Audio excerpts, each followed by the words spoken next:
sugar and spice and everything nice. Well, usually not how you start, but I have to try something new. Fireplace in the background, because once again, it's time for loud reading. We are continuing the story, We Three Kings. That's been long since overdue for reading. And I hope that you will enjoy it. If you've missed any part of the story, there is on YouTube, on my channel, the parts before this. If you find that the fireplace is a bit too loud, tell me and I will lower the volume. Otherwise, I hope the sound is okay. You know, sound does what sound does. Now, grab a drink, grab some snacks, relax, lean back, and we'll continue the story, We Three Kings. Now, best friends and reunions. No one's point of view. Returning to their private jet, which was nestled in a large meadow area of the forest lands of Forks, one of the only big enough areas for a private jet to land and take off in as well as remain hidden in. Anastasia and the remaining Volturi guard climbed up the steps. Alex, Felix, Anastasia greets with a nod. My queen, Felix bows. Standing faithful guard over the newborn Anastasia had wanted to save, along with a small group of lower-ranking Volturi guard. Justin sat huddled on the floor of the carpeted jet, looking pathetically disoriented and confused, red eyes flickering nervously between the Volturi guard.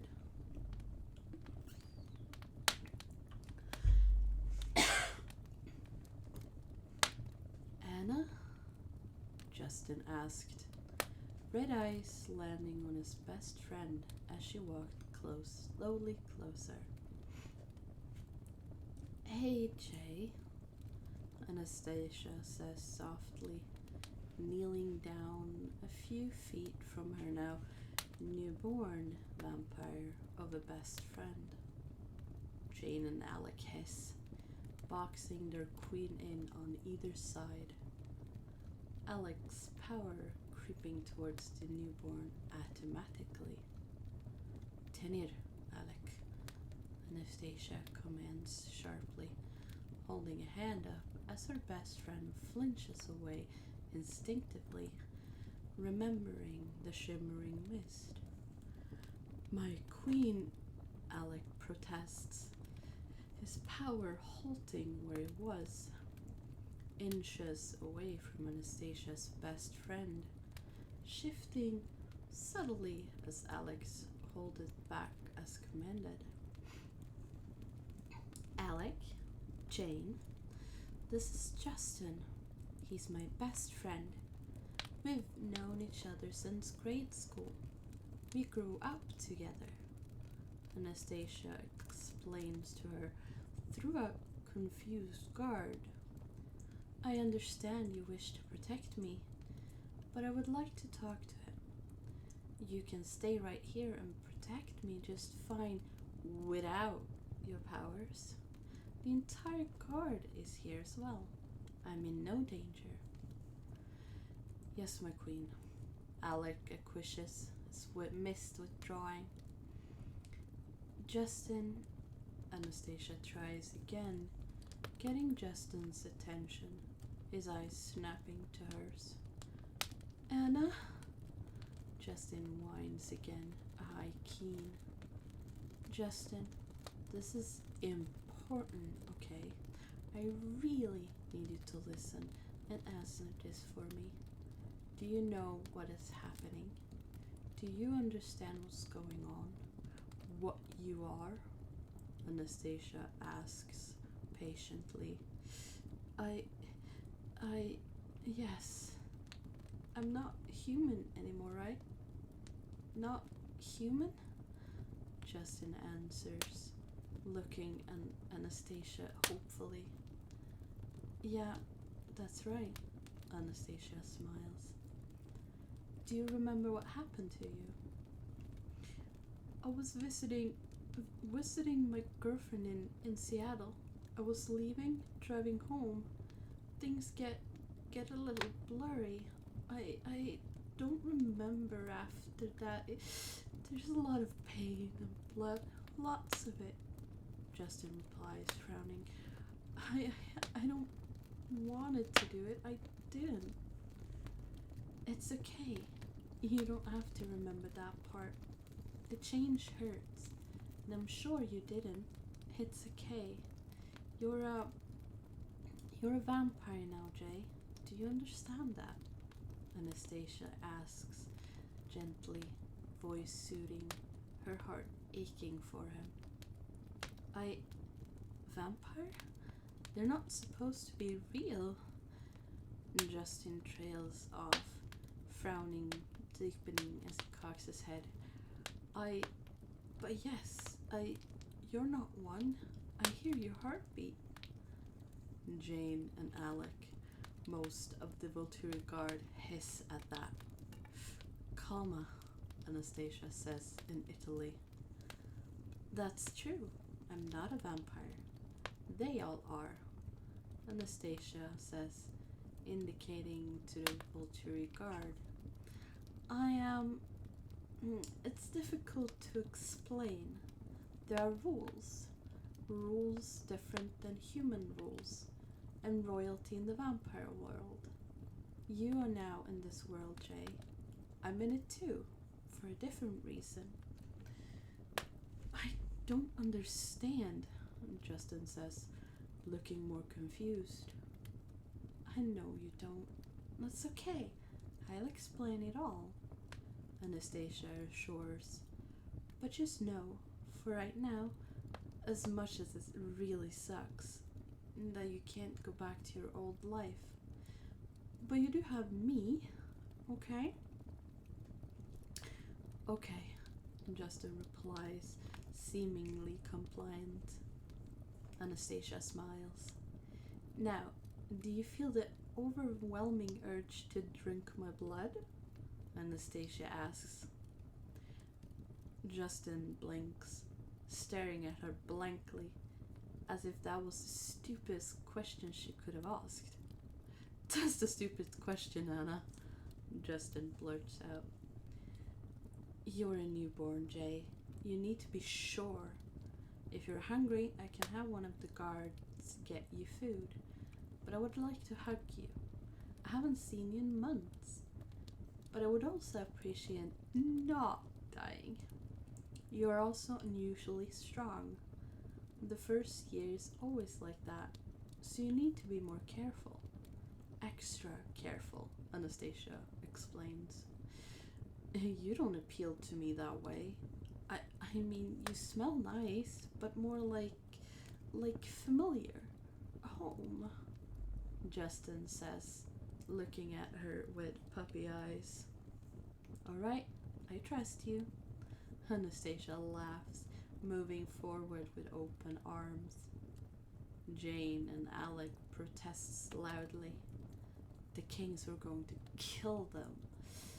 Why must the queen insist on being so reckless? Jane, Alec, it's fine. Relax. Rilassare, Anastasia says, rolling her eyes. FYI, I don't know Italian. Sorry if I'm butchering it. Since when do you speak Italian? That's Italian, right? Justin asks, nearly curling himself into Anastasia's arms, face nosed into Anastasia's neck, feeling much more settled than before. Yes, it is.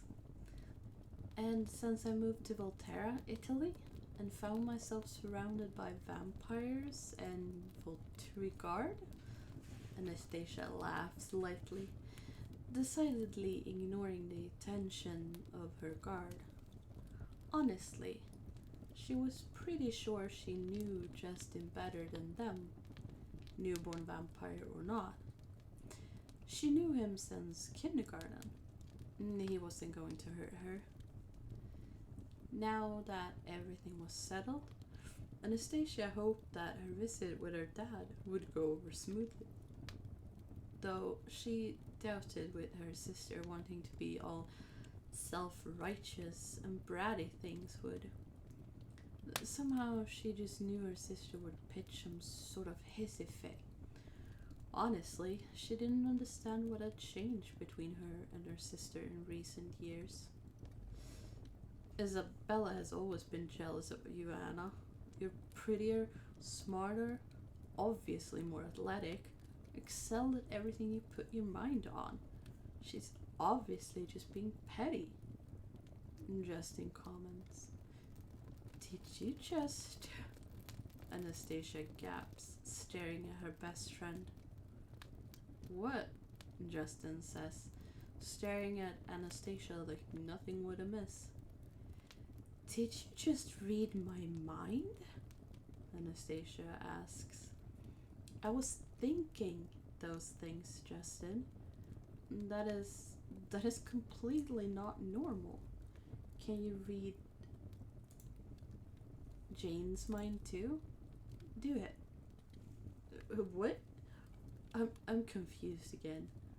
Justin shakes his head, staring at Anastasia, completely lost.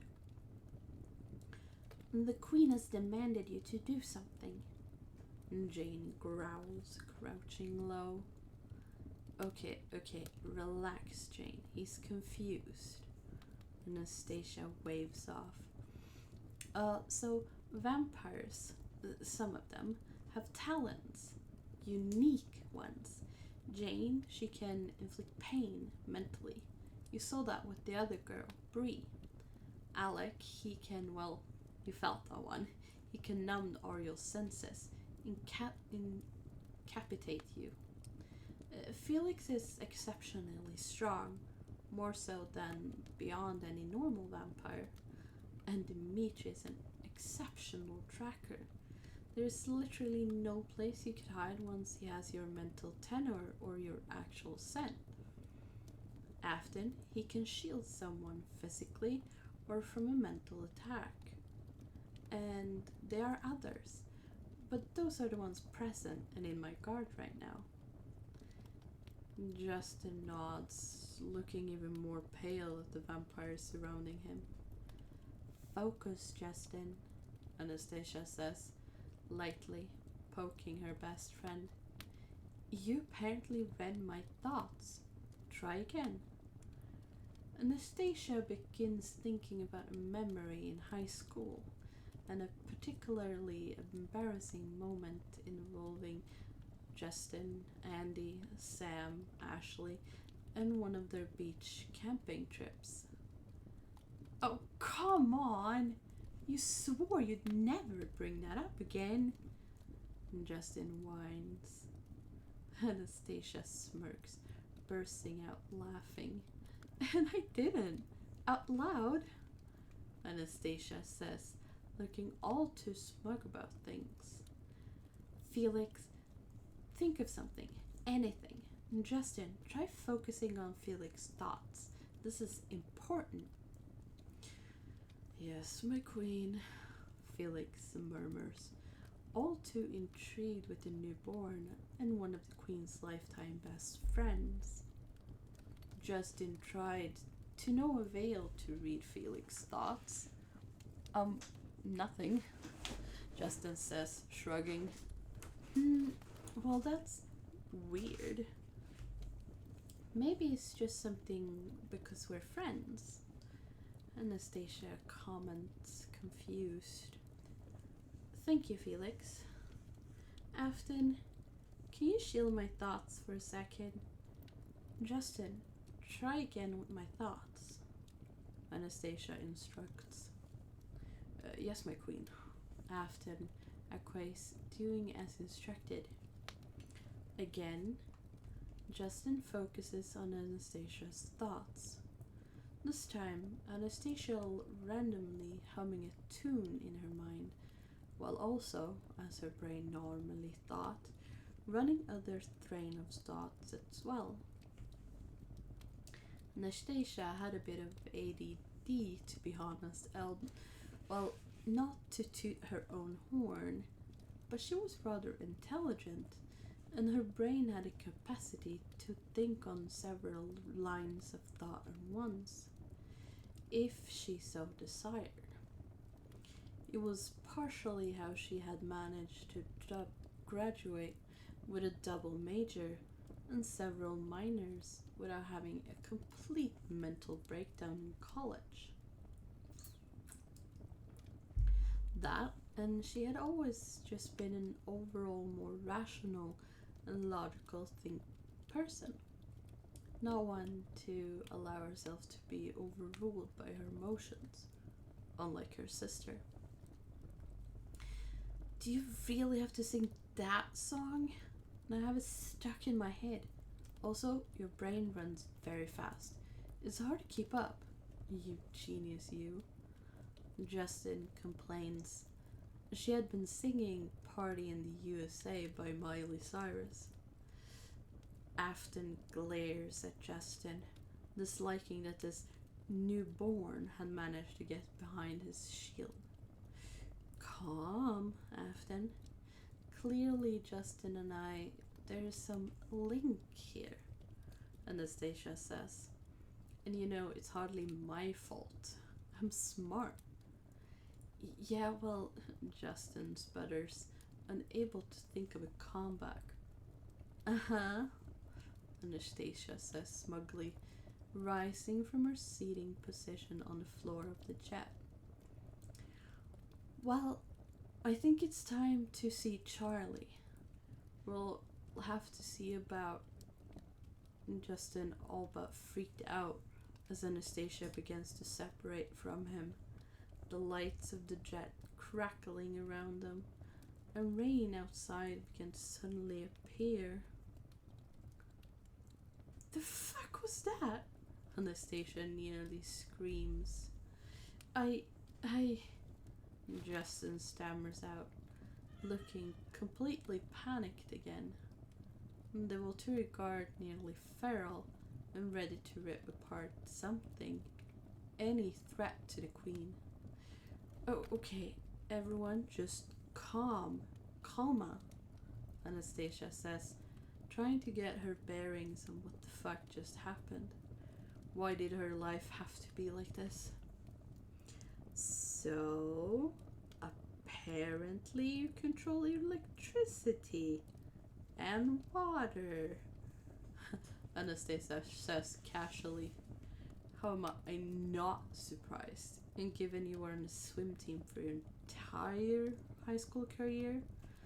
Though the electricity is a bit much. I would rather not be separated from you, Justin says, looking like a lost, drowned, kicked puppy. Or maybe a duckling who just imprinted on its mother? Justin, you're not ready to be in a human population yet. While you might be okay to be around me, you're not ready for anything else. I cannot allow that, Anastasia says gently. Besides, if Charlie saw you, that would just bring up unnecessary complications. You're a vampire now. You cannot live your old life as much as you'd love to. You can't go back. Justin looks chastised. I'm sorry, Jay. Anastasia says softly, hugging her best friend. Anastasia presses thoughts of reassurance to him through her mind, something akin to warmth pressing back. Will you be far? I don't think your guard like me, Justin asks back in her mind. Anastasia pulls back, looking surprised at the development, yet realizing she probably shouldn't. I mean, if he could hear her thoughts, why wouldn't he be able to talk back to her? Obviously. Again, why was this her life? There's the house. The guards that's not with me here will be there. So no, not far. You'll be fine. And we will be talking about this later, mister. Anastasia answers, giving her best friend a look. It's okay, I understand.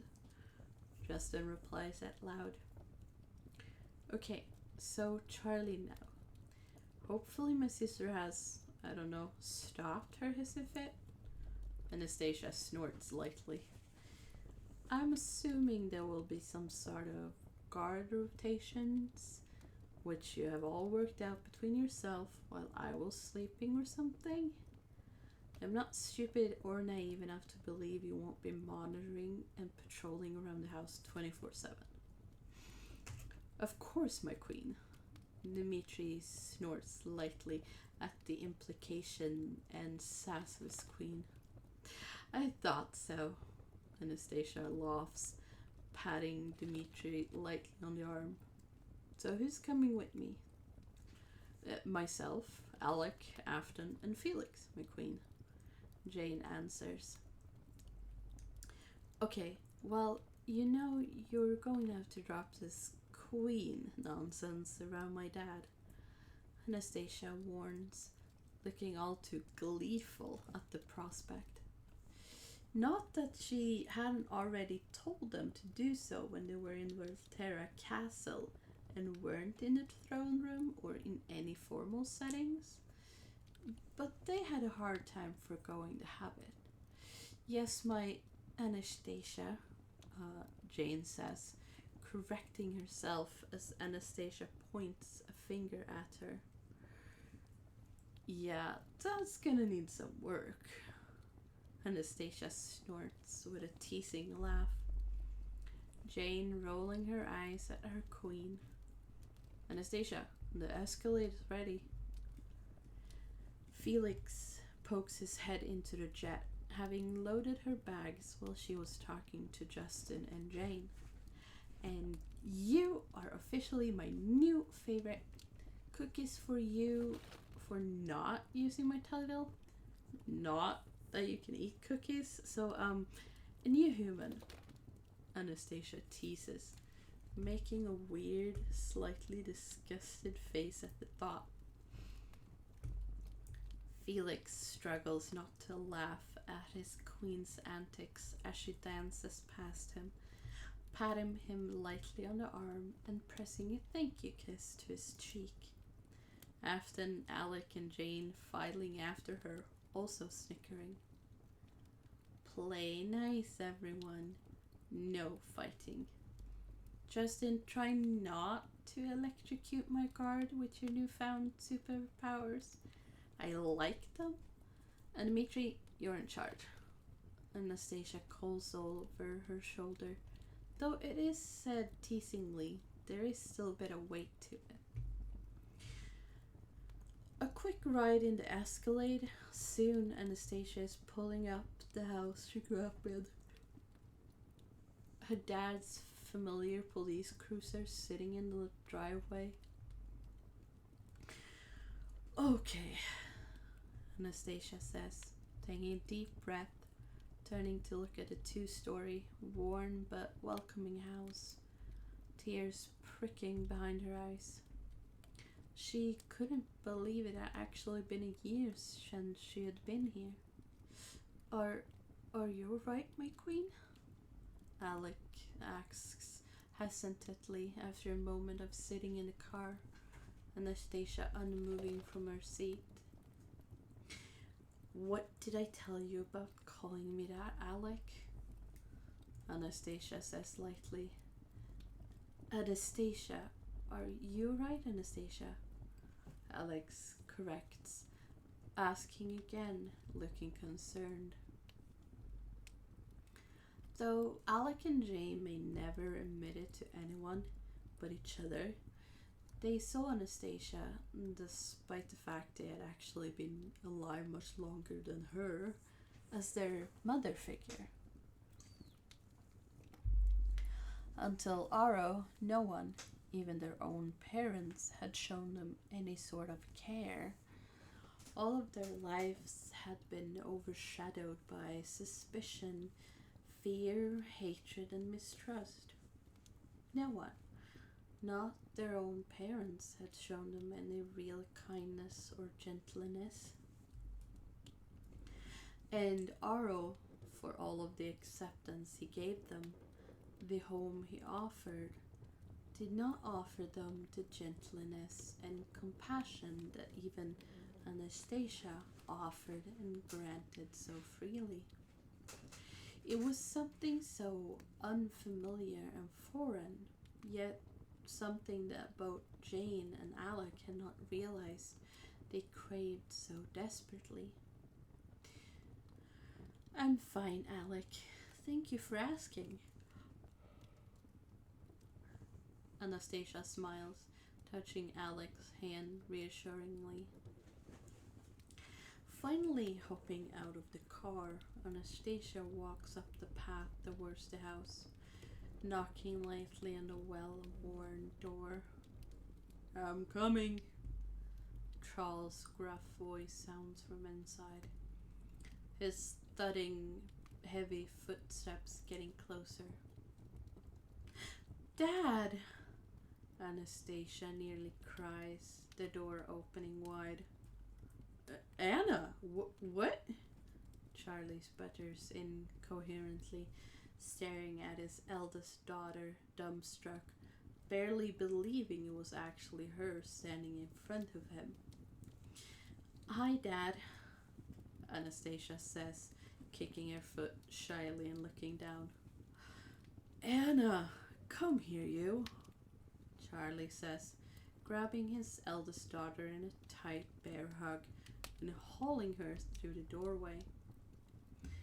Anastasia's guards stand outside on the front steps, allowing their queen her union with her father, glad it was a happy affair, untouched or hindered by their queen's irritating younger half-sister.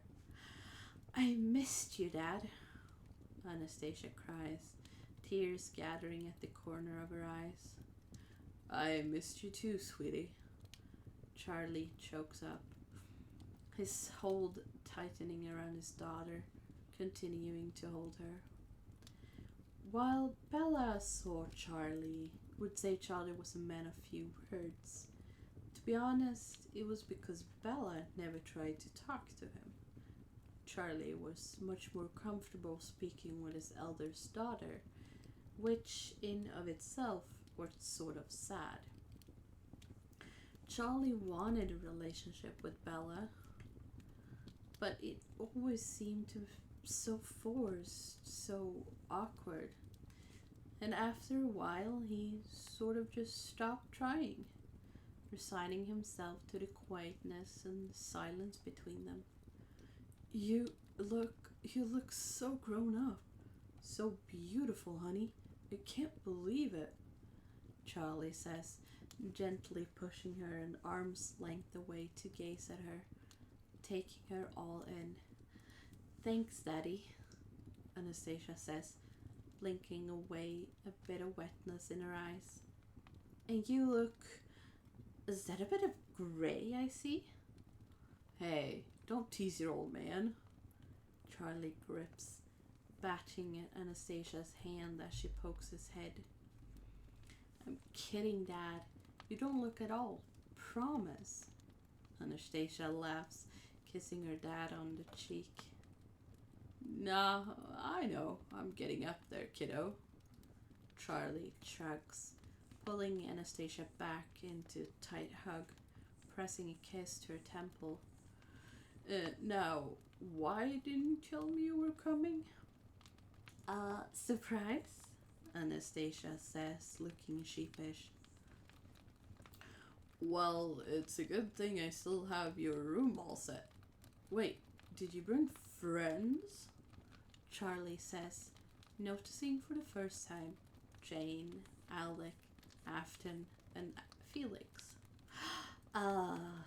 Surprise again, Anastasia says again, giving her dad a I'm adorable, love me look. Anastasia Grace Swan, Charlie scolds playfully. Sorry, Dad. Love you. Anastasia grins. You better. Charlie rolls his eyes. So, are you going to introduce me? Right, Dad. This is Jane, Alec, Afton, and Felix. Everyone, this is my dad, Charlie. That was the end of that chapter, and for this time I'm going to stop here. Need to get back into the swing of reading so my voice can keep up, but I want to start again. That's why so I don't know when I will stream again this story. Hopefully next week. Make no promises though. But keep an eye out. I'll post something somewhere. And besides that, have a great evening or time zone, wherever you are. Have a honey day. Bye.